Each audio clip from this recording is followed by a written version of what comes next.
નમસ્કાર દર્શક મિત્રો, હોટલાઇન ન્યૂઝમાં આપનું સ્વાગત છે। ધોરણ 12 સામાન્ય પ્રવાહનું આજે પરિણામ જાહેર થયું છે। ગુજરાત માધ્યમિક અને ઉચ્ચતર માધ્યમિક શિક્ષણ બોર્ડ દ્વારા લેવામાં આવેલી આ પરીક્ષાનું પરિણામ આજે જાહેર કરવામાં આવ્યું છે। સમગ્ર રાજ્યની અંદર જો વાત કરવામાં આવે તો ધોરણ 12 સામાન્ય પ્રવાહનું પરિણામ અધધ કહી શકાય એટલું 92.71% પરિણામ આવ્યું છે। રાજ્યની અંદર 7,446 વિદ્યાર્થીઓ A1 ગ્રેડ મેળવ્યો છે અને A1 ગ્રેડ મેળવવામાં સુરતે વિજ્ઞાન પ્રવાહ પછી સામાન્ય પ્રવાહમાં પણ મેદાન માર્યું છે। 2083 વિદ્યાર્થીઓએ A1 ગ્રેડ મેળવ્યો છે।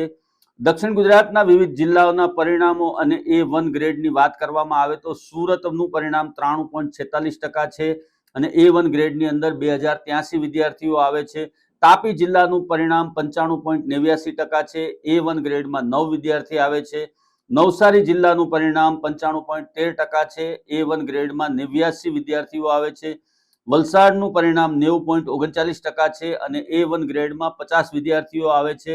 ડાંગની અંદર 97.88% પરિણામ આવ્યું છે ધોરણ 12 સામાન્ય પ્રવાહનું અને A1 ગ્રેડની અંદર 2 વિદ્યાર્થી આવે છે। ભરૂચની અંદર 93.37% પરિણામ આવ્યું છે ધોરણ 12 સામાન્ય પ્રવાહનું, એમાં A1 ગ્રેડની અંદર 71 વિદ્યાર્થીઓ આવે છે। જ્યારે નર્મદા જિલ્લાની અંદર 94.17% પરિણામ આવ્યું છે અને A1 ગ્રેડમાં 7 વિદ્યાર્થી આવે છે। ધોરણ 12 સામાન્ય પ્રવાહ અને વિજ્ઞાન પ્રવાહનું પરિણામ જાહેર થયું છે। હવે પછી નજીકના દિવસોની અંદર વિવિધ યુનિવર્સિટીઓની અંદર અને વિવિધ ફેકલ્ટીઓની અંદર અલગ અલગ પ્રકારના કોર્સિસની અંદર ખૂબ ઝડપથી પ્રવેશની કાર્યવાહી શરૂ કરવામાં આવશે।